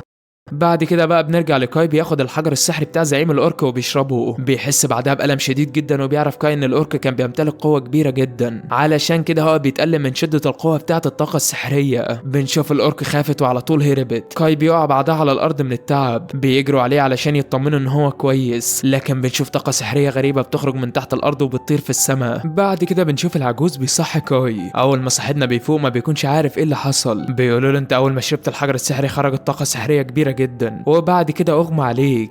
الاورك كمان اللي انت خلصت عليه كان بيمتلك سحر الارض بقوه كبيره، علشان كده التعب ظهر عليك اول لما شربت الحجر السحري بتاعه. كاي هنا بيبقى متفاجئ بالقوه الكبيره اللي بقت معاه من الاورك الضخم اللي خلص عليه. بيقول يا ترى هتعامل ازاي مع القوه الكبيره اللي بقت عندي دي؟ لازم من هنا ورايح اكون حذر في استخدام القوه بتاعتي. بعد كده بيروح يغسل وشه وبيظبط حاله. بيقول للعجوز هو انت حسيت ان في قوه كبيره موجوده حوالينا وكانت عماله تراقبنا؟ العجوز بيقول له انا حسيت بنفس الشعور بتاعك، لكن ما قدرتش احدد فين مصدر القوه دي. هنا بيبقى قصدهم على الكاهن نادى اللي كان عمال يراقبهم من بعيد. بعدها العجوز بيقول له احنا هنرجع الوادي مره تانية. بيقعد كاي بعد كده علشان ياكل الرز بتاعه. طبعا بيكون مبسوط ان دي اول مره يجرب فيها كرات الرز اللي عمره ما اكلها في حياته قبل كده. بيرجع لاصحابه بعد كده وبيتفاجئ ان جوسي تعبانه جدا. بيسالهم فبيقولوا له ان هي فجاه اتصابت بحمى خطيره جدا ووقعت على الارض. بياخد باله بقى من العلامه اللي موجوده في رجلها. الكاهن بيقول له انا عارف مصدر العلامه دي، ما تقلقش على جوسي علشان هنرجع بيها القريه بسرعه. المهم اخبار الاورك اللي انت رحت تراقبهم ايه؟ كاي بيضطر انه يكذب عليه وما يقولش الحقيقه. بيقول له بمجرد ما وصلت لقيت عدد كبير جدا من الاورك مقتول جنب القائد بتاعهم، واضح كده ان في حد وصل قبلنا وخلص عليهم. طبعا الكاهن عمال يبص لكاي وعارف ان هو بيكذب. بياخده بعد كده جوسي علشان يرجعوا بيها القريه، واثناء طريقهم الكاهن بيقول له خلي بالك يا كاي في دم موجود على هدومك. كاي بيقول له انا هدومي اتوسخت من الاورك اللي لقيتهم مقتولين اول لما وصلت. وتحس ان الكاهن عمال يقول له كفايه كذب يا ابني. اول ما بيوصلوا القريه بيتصدموا لانهم بيلاقوها متدمره جدا، ما بيكونوش عارفين ايه اللي حصل بالظبط. بيطلبوا من كاي انه يروح القريه الاول ويستكشف الموضوع. اول ما صاحبنا بيوصل بيقابل نائب الحاكم، بيقول ان وحوش المكاك اللي هي الغوريلا يعني هجمت على القريه ودمرت عدد كبير جدا من البيوت. كاي على طول بيسيبه وبيطلع يجري علشان يطمن على اليسا. بيفرح لما بيلاقيها بخير وما حصلهاش حاجه. بعد كده الكاهن بيوصل مع جوسي، ابوها بيتفاجئ ان هي كمان اتصابت زي ابنه. الحاكم بقى بيتكلم مع الكاهن كده. نادا بيقول له انا عارف ايه سبب العلامه اللي موجوده على اولادك الاتنين، وايه كمان السبب بتاع مرضهم. سبب العلامه دي هي مجموعه من اللعنات عملتها وحوش المكاك على القبور بتاعه ملك سحر الارض، والحل الوحيد اننا نوصل للقبور دي ونبطل التعويذه اللي موجوده عليها. الكاهن بيطلب من كاي ان هو يجي معاه اثناء ابطال التعويذ دي. فصاحبنا بيساله انت اخترتني ليه هنا بالذات؟ قال له علشان انا واثق في قوتك. شكل الكاهن بيخطط لحاجه. الاتنين بقى بيكونوا ماشيين وبيقابلوا المفتش اللي بيفضل يشتم في القريه، وطبعا ما بيردش عليه علشان ده مندوب المملكه. بيكون مستغرب هو ازاي ما ساعدهمش في القتال ضد وحوش المكاك، وكان عمال ياكل لوحده. وقبل ما يخرج من القريه بيودع اليسا وبيقول لها ما تخافيش انا رايح اخلص مهمه بسرعه كده وهرجع تاني، اوعدك بعد ما المهمه تنجح هوديكي مكان جميل جدا نتفسح فيه. بيوصلوا بعد كده قدام اول مقبره الملك سحر الارض. ساعتها الكاهن بيستخدم العيون بتاعته علشان يفحص المكان ويعرف عدد الوحوش اللي هناك. كاي بيتفاجئ طبعا بالمهاره الغريبه اللي موجوده عنده. بيقول له ان المهاره دي انا اتعلمتها اثناء التدريبات بتاعتي. بيعرفوا ان 5 من وحوش المكاك موجودين في المقبره، وبنشوف كاي وصل بسرعه وخلص على 3 منهم بكل سهوله. بعد كده راح علشان يساعد الكاهن، بس الكاهن واضح عليه القوة، خبيث كده يعني من الآخر. بيكون خلص على الاتنين التانيين. الغبي كاي أول لما بيوصل عند الكاهن بينسى إن هو يشيل العلامة السحرية اللي على وشه. الكاهن بيقول له أخيرا أظهرت قوتك الحقيقية، وكمان خليتنا نتأكد إن أنت البطل اللي عندك السحر الأسطوري. بيبدأ إن هو يعرض على كاي إنه ينضم لسحرة المملكة المتحدة. كاي بيقطعه على طول وبيقول له مش وقته، نتكلم بعدين في الموضوع ده، المهم إنك تفك اللعنة اللي موجودة على المقبرة دي دلوقتي. الكاهن بيبدأ في طقوس فك اللعنة من على المقبرة. اول لما اللعنه بتختفي بنشوف العلامه اللي موجوده على قولها بدات ان هي تختفي تدريجيا، وبكده يكون مطلوب منهم ان هم يوقفوا كل اللعنات اللي على القبور. اثناء طريقهم بقى للمقبره التانيه بنشوف الكاهن بيتكلم مع كاي، بيشرح له هو ليه عايز ينضم لسحره المملكه. بيقول له المملكه بتاعتنا بتتدهور على الاخر وما بقتش بنفس قوتها اللي قبل كده، فهي محتاجه لاعاده بناء جديده علشان تقدر المملكه تحمي كل المدن اللي موجوده حواليها. علشان كده هم بعتوا المفتش عندكم علشان ياخد المحصول بتاعكم، وده لان حالتنا متدهوره على الاخر. بيقول انا كنت المندوب بتاع المملكه علشان اوصل للشخص اللي قدر يمتلك القوه الاسطوريه واقنعه ان هو ينضم لسحره المملكه علشان يساعدنا. لو انت ما ساعدتناش القرود اشباه البشر هتزيد بشكل كبير وهتهجم على قريه لاج، علشان هي كمان بتحاول تكبر الامبراطوريه بتاعتها، وده السبب اللي خلاهم يعملوا لعنات حوالين مقبره سحر الارض. كل ده علشان يضعفوا القوه بتاعتكم وقوه الحاكم ويقدروا يهجموا على القريه ومحدش يقدر يدافع عنهم. كاي بيساله هل الاورك كمان عندهم نفس المخطط ده؟ قال له بالظبط كده، حتى الاورك بيدوروا على مكان جديد علشان في كائنات غريبه محدش يعرف عنها حاجه. الكائنات دي موجوده في الشمال وهي اللي طردتهم. الكاهن بيفضل يزن على كاي علشان يقنعه ان هو ينضم لسحره المملكه. كاي ساعتها بيسمع صوت بيطلب منه ان هو يقتل الكاهن. بيقول للكاهن سيبني شويه افكر في العرض بتاعك وهرد عليك بعدين. بنشوفهم بقى بيرمموا القرية مرة تانية علشان يستعدوا لهجوم القرود ده لو هجموا عليهم تاني. يعني بيعرف الحاكم ان كاي والكاهن قدروا ان هم يبطلوا اول تعويذة الملك سحر الارض. بيوصلوا للمقبرة التانية وبيخلصوا على الوحوش اللي فيها. الكاهن بيبدأ بالطقوس بتاعته علشان يبطل التعويذة التانية. كاي بقى بيكون عمال يفكر في الكلام بتاع الكاهن، بيقول انا لازم اساعد المملكة علشان المملكة تقدر تساعدنا في حماية القرية بتاعتي. وبيعرف بقى الكاهن بيقول انا مستعد ان انا انضم لسحرة المملكة، بس هاخد الاقزام معايا يعيشوا هناك علشان انا المسؤول عن حمايتهم. الكاهن بيرفض وبيقول ان الاقزام دول كائنات وضيعة واشباه بشر، ما ينفعش نخليهم يعيشوا في المملكة مع البشر عادي كده. كاي بيقول له ده الحل الوحيد اللي عندي. بنشوف ساعتها الكاهن بيقول له خلاص مفيش اي مشكله، اعمل اللي انت عايزه. بسرعه بقى بنشوف الكاهن بيفتح الشنطه اللي معاه وبيركب سلاح غريب، على طول بيروح ورا كاي وبيقوم ضربه في ظهره ومخلص عليه. المهم بقى من جانب اخر بيكون في 3 من زعماء وحوش الاورك بيكونوا وصلوا المقبره الاولى اللي ابطلوا التعويذه بتاعتها. بيكونوا متضايقين جدا علشان دول اتباعهم. الكاهن بقى بيقول لكاي ان السلاح اللي انا طعنتك بيه معمول مخصوص علشان يقتل اي حد معاه قوه سحريه زيك. كاي بيكون مش مصدق اللي حصل لسه. ندى بيقول له ده علشان انت رفضت تسخر قوتك لخدمه المملكه. وقررت ان انت تحمل الاقزام اللي ملهمش اي لازمه. بيستعد انه يخلص عليه، لكن كاي بيقوم مديله رجله وبيتفادى الهجمه بتاعته. بنرجع بعد كده لقريه لاج وبنشوف الجنود وهم بيجهزوا المدينه علشان يستعدوا لمواجهه وحوش المكاك. بيجي لهم البارون وبيبدا يديهم جرعات تحفيزيه. نرجع لكاي بقى وبنشوفه رافض انه يستسلم للموت. بيطلع السكينه اللي معاه وبيهدد الكاهن وبيقول له انا حصلت على سحر حاكم الوادي الاسطوري، كل ده علشان اسخره في حمايه اي حد محتاج مساعدتي. الكاهن بيقول له واضح ان انت ما بتتعلمش واستعد بقى علشان تموت. نرجع تاني للقريه بتاعت لاج. الوحوش كانت بدات تهجم على القريه وبيفضلوا يحدفوها بالطوب علشان يكسروا الحصون. سكان المدينه بيكونوا مستعدين وبيصدوا كل الطوب اللي بيتحدف عليهم. واحد من الوحوش بيكون معاه طوبه ضخمه جدا، بيقوم حادفها، لكن على طول البارون بيقدر انه يكسرها وبيستعد بقى انه يواجههم بنفسه. بنشوف زعيم القرود بيأمر ان هم يولعوا في الحجاره علشان يحرقوا القريه. نرجع تاني لصاحبنا كاي. بنشوف 3 من الوحوش بيهجموا عليه هو والكاهن علشان ابطلوا اللعنه بتاعتهم. بيتفاجئ الكاهن ان ال3 معاهم قوة سحرية كبيرة جدا. بيهجموا عليهم بس الكاهن وكاي بيقدروا يتفادوا الهجمات بتاعتهم. كاي بيعرف ان هم السبب في لعنة جوسي، بيتعصب عليهم جدا وبيفعل قوته السحرية كلها، بس الإصابة بتاعته بتكون خطيرة. ال3 بيهجموا عليه، كاي ما بيقدرش يقاوم بسبب الإصابة. بيقوموا ضاربينه والكاهن ندى بيقرر ان هو يتعاون مع كاي علشان يتخلصوا من وحوش المكاك الأول. بيفعل قوته السحرية وبيحاول يصد هجمة من واحد من الوحوش، لكن للأسف هو كمان ما بيقدرش يقاوم. الوحش بيطير له السلاح بتاعه وبيضربه. بيقرب من الوحش وبيستعد انه يخلص عليه، لكن فجأة كاي بيتدخل بيصد الهجمة بتاعته كمان. بعد كل اللي عمله فيك ده انا لو منك كنت سبته ومشيت. الكاهن بيتفاجئ ان كاي ساعده، بيقرر ان هو كمان يرد له الجميل. بيستخدم قوة النار السحرية بتاعته علشان يشتت انتباههم. بياخد كاي وبيهربوا. بعدها الكاهن بيسأله انت ليه ساعدتني؟ ليه ساعدتني رغم ان انا اللي كنت عاوز اخلص عليك؟ قال له انا قلت لك قبل كده القوة السحرية اللي انا حصلت عليها قررت ان انا استخدمها في مساعدة الناس. الوحوش بتبدأ تدور عليهم لحد ما بيعرفوا المكان بتاعهم. ساعتها بنشوف الكاهن بيقرر يستخدم قدرة العين السحرية بتاعته علشان هو كمان يقدر يحدد مكان الوحوش ويخلي كاي يقدر يعرف مكانهم ويهاجمهم. فعلا الكاهن بيقدر يحدد مكان اول وحش. كاي على طول بيستدعي السيف التخيلي بتاعه وبيصد الهجمة بتاعته. الوحوش بتتفاجئ انه قدر يحدد مكانهم رغم ان هم مستخدمين تقنية التخفي. ما يعرفوش ان الكاهن عنده عيون سحرية هي اللي بتحدد مكانهم وبتقدر تشوفهم. بيواجهوا بقى كاي على طول، واي حد فيهم بيهجم بيخلص عليه كاي بضربة واحدة. الوحش الثالث بيعرف ان الكاهن هو اللي بيحدد اماكنهم، بيستعد انه يخلص عليه، فبيحاول الكاهن يدافع عن نفسه. بيهجم عليه بالرمح اللي معاه، لكن الوحش بيكون قوي جدا. بيقدر ان هو يطعن الكاهن بالرمح بتاعه جواه. بيوصل كاي وبينزل على الوحش بضربة واحدة بيقسمه نصين. بيتفاجئ ان الكاهن عنده اصابة خطيرة جدا.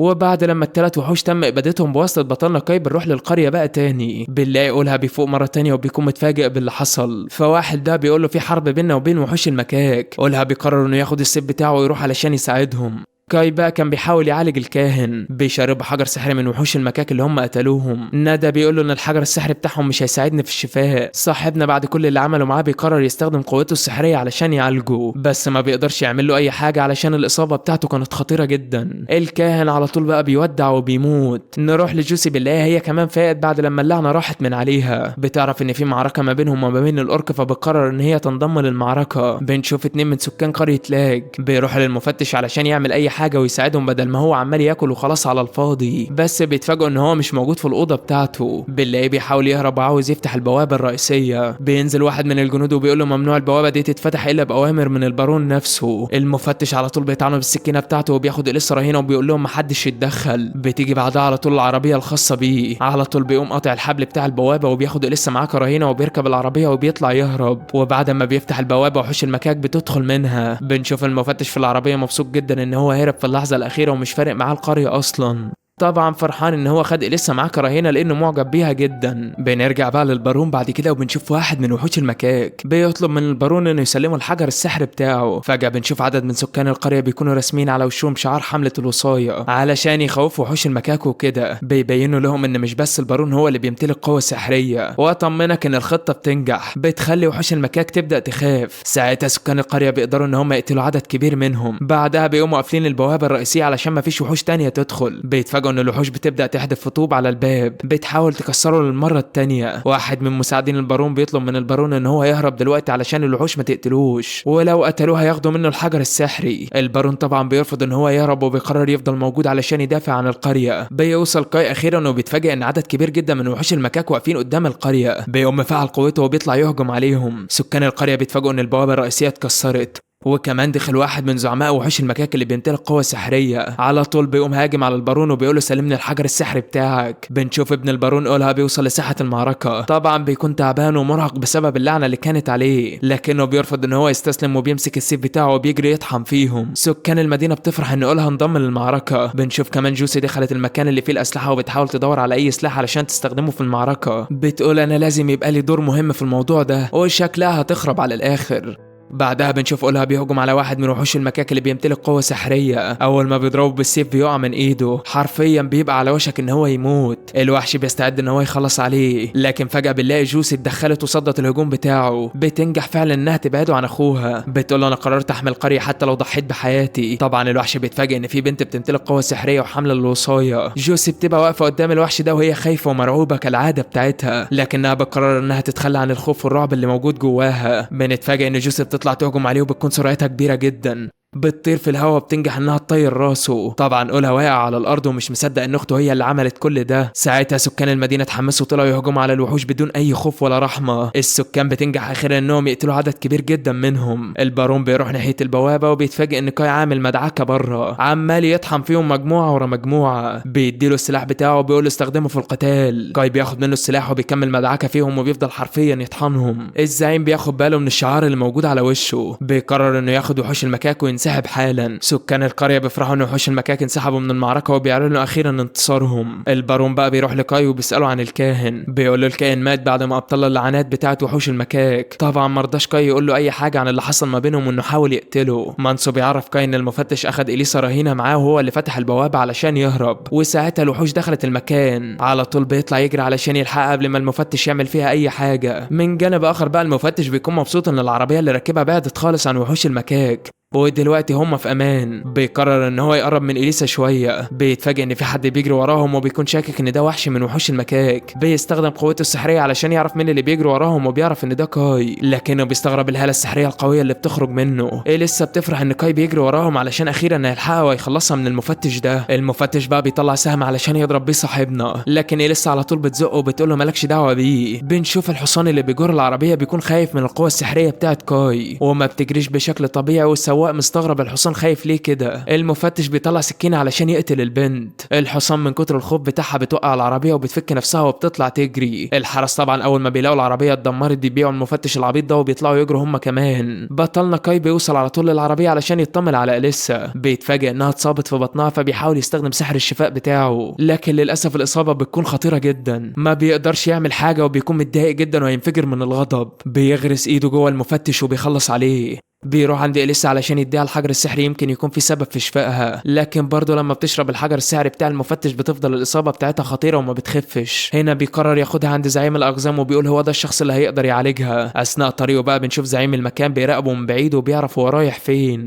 بيوصل لزعيم الاقزام وبيقول له انا شربتها الحجر السحري بتاع المفتش ده، كان قرار غلط لان مش اي حجر سحر المفروض تشربه، وبكده البنت ممكن تتعرض للتسمم. العجوز بيقول له سيب لنا الموضوع ده. اول ما بيخرج كاي بيتفاجئ ان زعيم المكاك موجود هو واتنين من مساعدينه، بيفتكر ان هم جايين علشان يقاتلوا معاه، بس الصدمه لما بيلاقيهم قعدوا على الارض قدامه. بيقولوا له انت زعيم الوادي العظيم، انت اللي معاك القوه السحريه وبنطلب منك المساعده انك تحمينا. العجوز بيخرج بره وبيتفاجئ ان كاي واقف مع الوحوش، بيسالهم بيقول لهم انتوا عايزين ايه من كاي. الزعيم بيرد عليه وبيقول له ان البلاد بتاعتنا اتدمرت، البلد بتاعتنا اسمها هوجو وللاسف ما بقتش تصلح للمعيشه، وده علشان الفساد بقى منتشر فيها وكمان الميه بقت ملوثه ومفيش لا اكل ولا شرب هناك. سبب الفساد ده كله هو الساحر ديابو. اول ما كاي بيسمع اسم ديابو بيلاقي حد بيكلمه من جواه وبيقول له انت لازم تخلص عليه. بيستغرب كاي ان هم جايين طالبين مساعدته، بيقول لهم احنا من شويه كنا اعداء وعمالين نقتل في بعض، ازاي تتجرؤوا ان انتوا تطلبوا مني حاجه زي دي. المساعد بتاع الزعيم بيقوم يزعق لكاي، بيقول له طب ما انتم كمان قتلتوا عدد كبير جدا مننا وما قلناش اي حاجه، الزعيم بتاعنا استحمل كل البلاوي اللي انتوا عملتوها فينا وجينا لحد عندك علشان نطلب مساعدتك، ازاي ترفض ان انت تساعدنا؟ انت لو رفضت تساعدنا وعدك اننا هنهاجم البشر من جديد ونخلص عليهم كلهم. كاي بيتعصب من كلامه وبيقول له طب وريني اخرك، وريني بقى انت هتعمل ايه؟ لو اتجرأتوا تأذوا البشر مره تانية انا هخلص على الفصيله بتاعتكم كلها. زعيم المكاك على طول بيقوم وبيمسك المساعد بتاعه وبيخليه يوطي على الارض، بيقول له اعتذر حالا لكاي. كاي بيتعصب وبيسيبهم وبيمشي، بيدخل يطمن على اليسا وبيقول للعجوز اننا عملنا اللي علينا، الباقي بقى هيعتمد على قوه طاقه حياتها. انت صحيح هتعمل ايه مع زعيم المكاك اللي واقف بره ده؟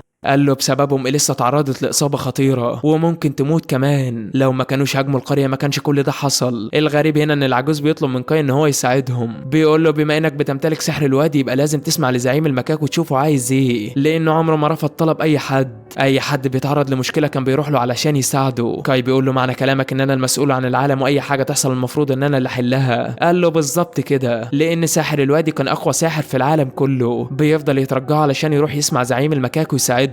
بيرجع بس ما بيعبرش زعيم المكاك ولا المساعدين بتوعه، بيقول لهم انا راجع القرية علشان اطمنهم عليا. مساعد الزعيم بيتضايق ان هو ما عبرهمش برضه. كاي بيقول له انا لسه لحد دلوقتي بفكر في العرض بتاعكم. بيطلب كاي من العجوز ان هو ياخد باله من لسه لحد ما يرجع. اول ما بيمشي كاي بنشوف زعيم المكاك بيكلم العجوز، بيقول له تفتكر كاي هيساعدنا؟ العجوز بيقول له حاكم الوادي عمره ما رفض طلب اي حد ودايما كان بيساعد كل الناس.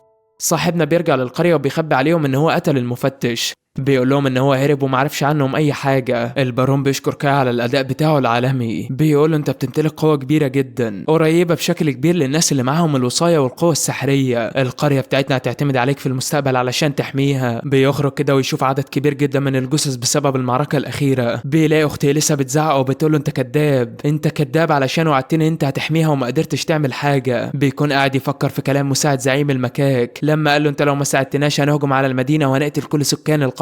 قولها بيجي وبيكون متضايق جدا ان كاي اخد منه الجو والفضل كله بقى منسوب ليه كمان. ده حتى الناس بتقول ان قولها ما عملش اي حاجه. الواد بيفضل يقطع في الوحوش الميته من كتر غيرته. كاي بيروح علشان يوقفه وبيبدا ان هو يزعق له، بيقول له اوعى تفكر ان انت كده انتصرت عليا، ما تنساش انا ابن البارون وكمان بمتلك وصايا سحريه. كاي بيقوم كده وبيقول له احنا هنفضل نقاتل في المكاك دول لحد امتى؟ لازم نشوف حل علشان نوقف المجزره اللي بتحصل كل فتره. بيرجع للبارون مره تانية وبيقول له انا هسيب القريه لكام يوم، وبيرفض يقول له السبب، لكن البارون بيعرف ان كاي مخبي حاجه ومش عايز يقولها، ما بيرضاش يضغط عليه علشان يعرف الحاجه دي. بيخرج كده وبيقابل مانسو وجوسي وبياخد منهم اسلحه علشان تساعده في المهمه بتاعته. بيروح يقاتل بعد كده زعيم المكاك وبيقول له انا قررت اساعدكم، لكن عاوزكم توعدني ان انتم ما تهاجموش القريه بتاعتنا ابدا خلال الفتره اللي جايه. ساعتها القزم العجوز بيقول له ما ينفعش تروح بهيئتك دي لان في عداوه كبيره ما بين المكاك والبشر، لازم تغير لبسك وتتنكر علشان ما تحصلش اي مشاكل لما تروح هناك. فعلا بيلبس لبس الاقزام علشان يتنكر. بياخد زعيم الأورك اللي هو قتله آخر مرة وبيبدأ يتحرك ناحية قرية المكاك المتدمرة. أول لما بيوصل للقرية بيتفاجئ إن هي حرفيا متدمرة على الآخر. بيلبس القناع على وشه علشان يحميه من التلوث بتاع الجو. بيبدأ يتحرك جوه المدينة وبيلاقي القبور بتاعت وحوش المكاك. بيعرف إن هم زي البشر بالظبط، أي حد بيموت بيبنوا له قبر وبيحطوا له تذكار عليه. بيقولوا له إن ديابو هو السبب في الدمار والخراب اللي أنت شايفه ده ساحر ملعون بيسرق ثروات وخير أي مدينة بيروحها. بياخدوا المكان الزعيم بتاعهم علشان يقابله. بيبدأ يتكلم معاه بلغة البشر علشان يفهمه. الزعيم بيرحب بيه وبيشكره على وجوده هنا علشان يساعدهم. بعد كده بنشوف الزعيم بيتكلم مع كاي، بيقول له انا مش متخيل ان قوة زعيم الوادي السحرية موجودة في عيل صغير زيك. كاي بيقول له طب اخلص بقى انت عايز ايه بالظبط؟ فهمنا قصة ديابو دي عبارة عن ايه؟ بيقول له ديابو ظهر بسبب فساد الملك بتاعنا الفترة الأخيرة، وكان مقضي آخر أيامه في الشرب والسهر، ما كانش بيخدم شعبه أبدا. كل أتباع الملك كانوا بيسرقوا الخيرات كلها بتاعتنا، وكمان تجاهلوا مشاكل ومعاناة الشعب. كاي بيقول مع نفسه كده واضح ان القرود ما يفرقوش حاجه عن البشر، لو الملك كان فاسد الشعب كله هيتدمر وهيدفع الثمن. بيكمل كلامه زعيم المكاك وبيقول بعد ما الملك بتاعنا خسر السلطه بتاعته واحد من ابناء الملك راح اقصى الشمال، وده علشان يدور على اراضي جديده نعيش فيها، لكن للاسف قراره كان غلط لانه قتل كل السكان اللي موجودين في الشمال، وده اللي خلاهم يتضايقوا منه. قرروا ان هم يعملوا عليه لعنه، راحوا عند مقبره ساحر الارض وعملوا له لعنه غريبه جدا، ودي اللي حولته للوحش ديابو اللي جه عندنا مره تانية ودمر المدينه كلها. بيقرب من كاي كده وبيقول له ارجوك اتصرف واعمل اي حاجه وخلصنا منه، لو استمر في المدينه بتاعتنا شعبنا كله هيختفي ومش هيبقى لنا اي وجود خالص. بيبقى باين على قائد المكاك انه بيودع خلاص يا صاحبي. فجاه كاي كده برضه بيسمع الصوت الغريب اللي بيكلمه كل شويه، بيطلب منه ان هو يقتل ديابو ويتخلص منه خالص. بيبداوا يتحركوا علشان يروحوا للقلعه اللي موجود فيها ديابو، واثناء الطريق بتاعهم طبعا بنشوف المدينه متدمره، ريحه المكان وحشه جدا، وبيوصلوا بعد كده للقلعه اللي موجود فيها ديابو. بيقرروا يدخلوا جوه، بنشوف مجموعه من وحوش المكاك بيمنعوا كاي والمجموعه اللي معاه ان هي تدخل. بنعرف ان هم من الحرس الملكي وقرروا انهم يقتلوا ديابو بنفسهم ومش عايزين كاي يتدخل في المعركه. واحد من وحوش المكاك بيقول لهم انتوا مش عارفين مين ده البطل كاي اللي بيمتلك سحر الوادي الاسطوري، وهو موجود هنا علشان يساعدنا. كاي بيقول لهم مفيش داعي ان احنا نتخانق دلوقتي، كلنا هدفنا واحد وهو القضاء على ديابو، لكن برضه بيرفضوا ان كاي يتدخل في المعركه. فجاه كلهم بيحسوا بالطاقه الروحيه بتاعه ديابو اللي حرفيا بتهز المكان كله، بتخوفهم كلهم. ساعتها كاي بيزق الحارس اللي على البوابة وبيدخل علشان يواجه ديابو بنفسه، وفي الطريق بيسمع نفس الصوت اللي بيقول له اقتل ديابو وخلص عليه. أول ما كاي بيدخل جوه بيلاقي الوحش ديابو اللي عامل زي السحلية الضخمة، بيشوف هو بيسحب الطاقة الروحية بتاعت الوحوش اللي خلص عليها، وقتها بيشم ريحة وحشة جدا. كاي بيستعد ان هو يهجم عليه، بيسمع صوت واحد من المكاك بتنادي على ديابو، بتقول له انا موجودة علشان اقتلك. اسمها بيكون يومي، ودي واحدة من العيلة الملكية وجاية علشان تنقذ المدينة، والحرس بتوعها بيكونوا مبسوطين جدا بيها وواثقين فيها على الآخر كمان. فجأة بنشوف يومي دي بيظهر جنبها ديب ضخم كده أبيض، ده اللي بيكون بيحكم الأراضي الشمالية وبيحميها كلها. المكاك بتقدر إنها تتحكم فيه عن طريق أداة سحرية بالكرة بتاعها حواليه. على طول بتأمر الديب إن هو يهجم على ديابو. فعلا الديب بيهجم عليه بكرة نارية ضخمة، بس بيتصدم إن الوحش ما بيتأثرش بسحر النار أبدا. بتقرر يومي إنها تستخدم الأداة السحرية علشان تأمر الديب إن هو يهجم مرة تانية، بس الديب بيرفض إن هو يطيع الأوامر. بيجي مجموعة من الحرس الملكي وبيخلوه ياكل مجموعة من الأعشاب الغريبة علشان هي دي اللي بتخليه يهدى وبتقدر تسيطر عليه مرة تانية. الديب بيهجم على ديابو وبيعضه، وبنشوف الدم بتاع ديابو. الدم بيجي على جسم الديب وبنشوفه واقع على الارض ومش قادر يتحرك. كاي بيسأل عن السبب، فبيعرف ان جسم ديابو بيكون مسمم، اي حد بيلمسه بيتصاب بالسم ده على طول. بنشوف كمان الجزء اللي عضه الديب بيبدأ ان هو يكبر وبيهجم على مجموعة من الحرس الملكي وبيخلص عليهم. كاي طبعا بيتعصب من اللي هو شايفه وبيقرر يهجم على ديابو. ساعتها الجزء المقطوع بيبدأ يهجم على صاحبنا، لكن كاي بيقدر ان هو يتصدى الهجمة بتاعته. بيقرب من الديب وبيبدأ ان هو يفحصه، بيعرف ان السم موجود فعلا جوه جسمه، ولو ما قدرش يتخلص منه الديب هيموت على طول. بيحاول يدور على حل علشان يطرد السم من جسمه. بيعرف ان الحل انه يستخدم صاعقة كهرباء علشان يخرج السم من جسم الديب. اول ما بيعمل كده فعلا بنشوف الديب بيفوق مرة تانية. طبعا ما بيصدقوش نفسهم ان كاي قدر انه ينقذه من الموت. بنشوف بقى ديابو اتعصب وبدأ انه يهجم عليه. كاي والقزم العجوز بيتصدوا للهجمات بتاعته على طول. صاحبنا بيبدأ يدور على طريقة علشان يقتله بيها. بيسمع كاي الصوت اللي بيكلمه دايما وبيطلب منه انه يكسر الحاجز السحري الملعون اللي موجود في جسمه. كاي بيقول ان الوحش ديابو ده ضخم جدا، يا ترى الحجر السحري بتاعه ده موجود فين بالظبط؟ ازاي اصلا هوصل لجسمه من غير ما تسمم؟ اي حد بيقرب منه او بيلمسه بيموت على طول. المكاك يومي بقى بتكون متضايقه جدا وهي بتشوف كاي بيواجه الوحش ديابو وهي واقفه عماله تتفرج. بتروح عند الديب وبتأمره انه يهجم على الوحش. كاي بيوقفها وبيقول لها هو لسه ما تعافاش من الاصابه بتاعته. بيقول لها بدل ما تهجم عليه ساعديني علشان نخلص على السحليه الضخمه دي. اثناء خناقهم بقى ديابو بيهجم عليهم. الديب على طول بيتدخل وبيحميهم، فبيستغربوا ان الديب ما حصلوش اي حاجه بعد لما لمس ديابو. بيعرفوا ان هو اخد مناعه ضد السم بتاع جسمه، وكمان فعل الطاقه السحريه القصوى اللي موجوده عنده. بعدها بيطلع يهجم على ديابو وبيتفادى هجماته. بيقوم عضه بقى وقطع من جسمه حته كبيره كده. كاي بياخد باله ان الحته اللي اتقطعت من جسم ديابو بتحاول ان هي ترجع لجسمه مره تانية. بنشوف ديابو بعد كده اتعصب وخرج طاقه سودا ضخمه جدا. الطاقه دي خرجت بره القلعه وانتشرت في السماء، وبدات كمان انها تعمل سحابه سودا كبيره. السحابة اللي موجودة في السماء بتغطي المملكة كلها. أهل القرية بيكونوا مش عارفين إيه اللي بيحصل. نرجع لديابو مرة تانية اللي بيخرج طاقة سحرية مرعبة. بنشوف حجمه بدأ إن هو يكبر. القزم العجوز بيقول لهم بالمنظر ده ديابو هيخلص علينا كلنا. بنشوف بقى ديابو ماسك الديب كده ومخليه مش عارف يتحرك. المكاك يومي بتطلع تجري ناحية الديب وبتحاول تساعده. ديابو على طول بيهجم عليها، بس في اللحظة الأخيرة كاي بيلحقها بيبعدها عنه، فديابو بيتضايق جدا. بيقوم هاجم عليه وبلعه. القزم بيكون مصدوم من اللي حصل. بيحاول يهجم على ديابو، بس المساعد بتاعه بيقول له انت رايح فين يا عم؟ انت قزم ومش هتعرف تعمل اي حاجه معاه. المكاك بيقول له احنا كده خلاص مش هنعرف نعمل اي حاجه معاه، املنا الوحيد علشان نتخلص من ديابو اتبلع. الديب بقى بيحاول انه يفك القيود بتاعته، لكن للاسف ما بيعرفش. بنروح لبطلنا كاي وهو جوه بطن الوحش، ما كانش قادر يتحرك حرفيا. بيعرف ان ديابو بيمتص الطاقه السحريه بتاعه جسمه. بيقول انا ما ينفعش استسلم، لازم اواصل القتال واتخلص منه. فجاه بيلاقي نفسه موجود في الوادي. بنشوف ساحر الوادي بيكلمه وبيطلب منه ان هو يقاوم. بيقول له اوعى تستسلم ابدا، انت الوحيد اللي هتقدر تهزمه. كاي بيعاتبه بيقول له وانت اخترتني ليه انا بالذات؟ انا طول عمري فاشل وعمري ما هقدر اعمل اي حاجه. بس الساحر بيصر على رايه. بيقول له انت الوحيد اللي هتقدر تهزم ديابو، لازم تقوم دلوقتي حالا. بيبدا كاي يشوف ان ديابو في المستقبل هو اللي هياكل حبيبته لسه، وبياكل كل سكان القريه كمان. ودي الحاجه الوحيده اللي بتحفز صاحبنا، بتخليه يحاول يتحرك علشان يشوف حل بسرعه. بيقول بما انه عمال يمتص الطاقه السحريه بتاعتي يبقى لازم اعمل حاجز حوالين جسمي. الحاجز ده هيحميني من انه يمتص الطاقه بتاعتي. بيبدا كاي يتخيل ان في حاجز معمول ما بينه وما بين جسم ديابو. فعلا كاي بيقدر ان هو يحرر نفسه. بيلاقي نفسه واقف في الفضاء كده والصوت الغريب بيكلمه. بيقوله دي فرصتك ان انت تقتل ديابو وتتخلص منه للابد. يومي بقى بنشوفها هي والعجوز بيتفاجئوا ان ديابو بدا ان هو يتجنن، بيتحرك بشكل غريب ومش عارفين ايه اللي بيحصل. فجاه بيطلع الاسطوره صاحبنا، بيطلع من بطن الوحش وبيكون اتحول وشكله مش ناوي على خير.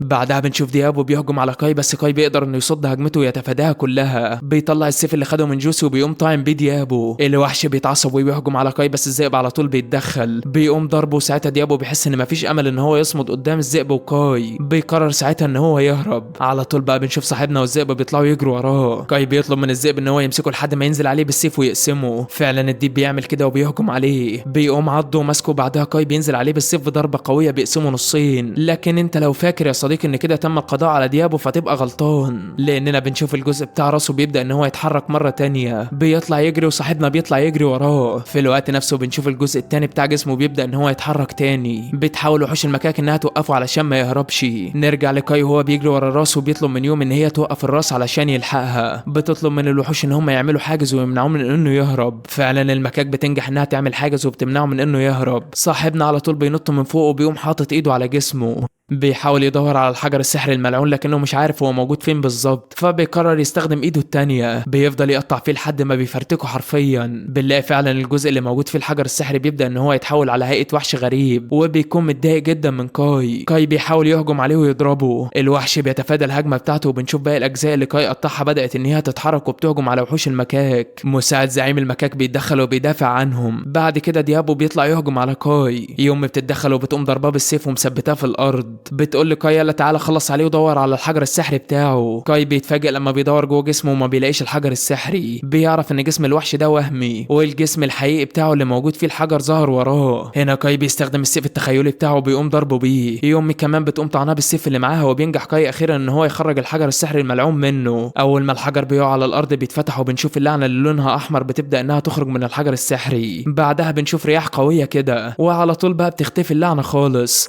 بيرجع ابن الملك لحالته الطبيعية مرة تانية بعد لما اللعنة راحت من عليه. كاي بيكون واقع على الأرض من كتر التعب، ولما كاي بيفوق بيلاقي نفسه موجود في أرض المكاك. كلهم فرحانين جدا إن هم اتخلصوا من ديابو ورجعت الأرض بتاعتهم كويسة مرة تانية. صاحبنا بيخرج بيلاقي وحوش المكاك واقفة تحته وعمالة تحييه، وده علشان هو البطل اللي أنقذ المدينة بتاعتهم. بعد كده الملك بتاع المكاك بيشكر كاي إن هو أنقذهم، وبيوعده إنه مش هيهجم على البشر مرة تانية. كاي بقى بيروح يقابل يومي، بتقول له بما إنك البطل اللي أنقذنا من خطر ديابو فأنا دلوقتي مستعد إن أنا أنفذ لك طلب واحد. قال لها طلب ان انت تحرري الديب وما تسيطريش عليه تاني. بتقول له من غير ما تطلب مني، انا حررته اصلا بعد لما شفته بيتعاون معاك في قتالك. حسيت ان السيطره بتاعتي عليه مش هي القرار المناسب. بعدها صاحبنا بيرجع وبيقابل جوسي وبيشكرها على السيف اللي هي ادته. بيقول لها بسبب السيف بتاعك ده انا خلصت المهمه بتاعتي بنجاح. من جانب اخر بقى قولها بيقابل ابوه وبيعرف ان وحوش المكاك قررت ان هي ما تهجمش عليهم مره تانية. بيكون في معاهده سلام ما بينهم. بيعرف قولها ان اكيد كاي ليه يد في الموضوع علشان الحرب دي تقف. كمان بنشوف حاكم القرية مستغرب. المجموعة اللي بعتها علشان تدور على المفتش اللي هرب ما قدروش ان هم يوصلوا لمكانه، ده غير ان هم ما عرفوش ان هو ميت زي ما كاي قال لهم. بيقرروا ان هم يبعتوا رسالة للمملكة علشان يبلغوا الملك باللي حصل مع المفتش. وبيرجع كاي للوادي بعد كده علشان يطمن على أليسا، وبيعرف انها بدأت تخف شوية. ولحد هنا بيكون انتهى الجزء الاول من الانمي بتاعنا. في الختام بقى لو الانمي عجبك ما تنساش تشترك في القناة وتفعل جرس التنبيهات علشان يوصلك كل جديد. وكمان ما تنساش تكتب لي رأيك في الكومنتات. واقدر اقول لك دلوقتي استودعكم الله الذي لا تضيع ودائعه. مع السلامة.